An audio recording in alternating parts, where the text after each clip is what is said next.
Isama mo yan. Kasi yan talaga ang pwedeng sumalo ng hagupit ng sapak ko sa'yo. Sila naman ang paiiyakin natin. Oo. Ba't wala kang nagawa nung sinabihan ka sa harap ng prosecutor na mukha kang bayad at wala kang pera? Pero kung nakahiringan doon, oo. Matandang babae rin, medyo dugyutin, feeling entitled, pero walain. Makagagawa Zapman versus FLM. Chance nyo na yan kasi mas puputok yan ngayon dahil magkikita na talaga kami. Pahihirapan ko ito. Itong lahi nito, pahihirapan ko ito. Oo. Ako tapos na yung hirap ko. Oo. Kinaya ko mag-isa. Ako naman ang magpapaiyak sa kanila. Yan si Casper. Kailangan mo isama yan. Kasi you'll be in big kahihiyan pag di mo sinama yan.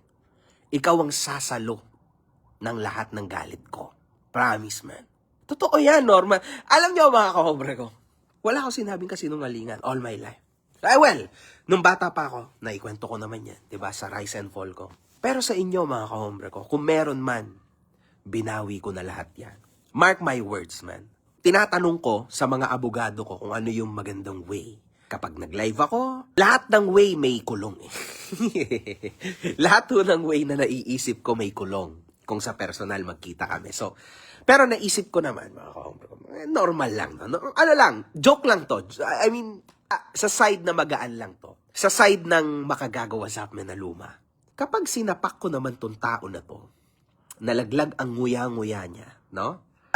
Hindi ko alam, no, kung shall I do it for the vibe? or wag na lang? Ewan ko, man. Minsan, naisip ko, sana nakaharap ko itong tao na ito nang wala akong pamilya. Yung dating ako. Kasi talagang, mga kahobro, talagang literal to sa akin, man. Marami na ako napatunay sa internet. You know this, man. Hindi naman ako aabot sa ganito kung hindi nyo naman ako mamahalin siguro, di ba? Kung ako ganun-ganun lang. May something incredible in me. And minsan bumabalik yun, mga kahobro. Minsan bumabalik yung katarantaduhan na yun. Okay? Kaya doon naghagdan kasi ang bagay ng elevator. Ha? Kaya naghagdan ang bagay ng elevator. Oh, yun? Madali siya. Ayun pala naghagdan ka. Kaya sa bagal na elevator, kabado ka talaga. Yun. Magbabasa lang. Hindi, ano pa ba? Meron pa ba akong di nakwento? Mukhang baya. Grabe yun, mga bro. Sakit nun, ha?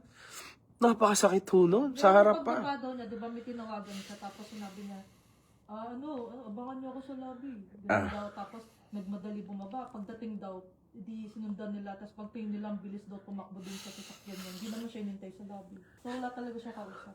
Ayun naman pala. So wala ka naman palang kausap. Di ba? Wala, di ba? Pero, mga kahombre ko, actually, wala na ulit akong maikukwento sa inyo kasi mawawala na ako ng content bukas. Abangan nyo na lang yan. Pero mga kahombre ko, meron akong sorpresa sa inyo. Yung meeting ko kanina, at lalong-lalo na mabigat yung meeting ko sa Thursday. I really think na may mabigat ako na content sa inyo sa Friday. I really think so. I think ito na yung biggest ever content ko. Dito kay Norman Mangusin. Hindi ko rin inakala, no, na kaya kong umabot sa tao na to. My God. Hindi ko inaakala. Yun lang, mga kahombre ko. Sabi ng aking sister-in-law, hindi nga pumasok sa sasakyan sa City Hall. Sa malayo nagpark.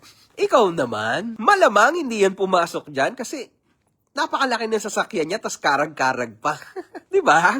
Anyway, I think yun na yun, mga kahombre ko, no? Boss MG, kanino ka nilambutan ng tuhod? Kay Kulaong o sa mga rapper na binangga mo? Kahit saan banda, mga kahombre ko, wala akong kinakatakutan kundi yung misis ko lang. Okay? Yung misis ko kasi, terrible magalit yan. Nako, malupit hong aking asawa, mga kahombre ko, no? Kaya nga niya ako napabait, di ba? Mabait na ako ngayon, kaya hindi ako magpapakulong. Hindi ho ako magpapakulong, huwag kayong mag-alala. Pero siyempre, depende na natin sa init ng sitwasyon kapag nangyari na, di ba? Pero, mas sorpresa ako sa inyo. Basta, alam nyo, excited na ako. And actually, naiiyak-iyak pa nga ako kanina. Yes! Man, pag nalaman nyo to, my God, million views to sa YouTube. Sa inyo ko na agad sinasabi. Guys, Mga kahombre ko, may nangyayari na talaga. Kulaong, suggestion ko sa'yo, pakulong ka na lang. Hindi ka talaga namin tatantanan. Ikaw nagsimula nito. Huwag ka na mag-aksaya mangutang. Kasi uubusan talaga kita, boy. Ubusin ko talaga lahat sa'yo. Ipagdasal mo na yung mga ikinaso mo sa akin, ha? 179 or 172? 179 counts sa Isabela. Ipagdasal mo na ang resolution nun ay pabor sa'yo. Kasi pag hindi, kwentas klaras tayo sa danyos. Ubos, tuspok ka talaga. At perjury ka, boy. Ipagdasal mo yan, ha? Gabi pagdasal mo na talagang Diyos ka doon. Diyos ako doon. Oo. Diba sabi mo? Kikilitiin kita. Siguraduhin mo totoo yun. Kasi pag hindi, prepare yourself, man. Dami ulit kasong lilipad sa'yo. Sabi ko na mas... Pagsasaksayan ka talaga namin ng pera, ng oras. Kasi pinagkakakitaan kita eh. Alam mo yun? At saka para may laruan din. You're just a toy, man. I'm a freaking toy you. Alam mo yun? Di ba sabi mo, hindi mo ako iiwan? Sinabi mo yan. Hindi kita iiwan kasi gago ka. Tutuparin ko yun. Hindi kita iiwan hanggang sa dugo na ang lumabas sa gatas mo. Sa susunod. Hindi kita iiwan. Ano sa tingin mo iiwan kita? Milyon-milyon kinikita ko sa'yo? Baliw ka ba? Di kita titigilan, man. Oops, bumabalik na naman ata yung pagkatarantado ko, ah. Naalala nyo ba yung old me? Kaso wag na tayo doon, mga kahombre ko. Alam nyo yun? Baka mamaya yan kung ano-ano lang masabi ko dito, mabaliktad pala. Di ba? Ayun lang, mga kahombre ko. Yun lang. Magandang gabi sa inyo lahat, mga kahombre ko. Go, ikaw na mag-shout out. Ayun na, na-shout Okay. Nanonood Yun. din sa'yo. Saka X10 family nanonood din sa'yo. Ayos pala eh. Nagpadala sila ng ng sandwiches ngayon. Nasaan yung sandwich ko? Papunta na. Nice. Sinrit tayo ni Mami. Ayos, mami. Hindi kita iiwan. Kasi gago ka. Hindi, joke lang. Joke lang. Okay. Mga kahombre ko, kalimutan nyo na yung sinabi ko.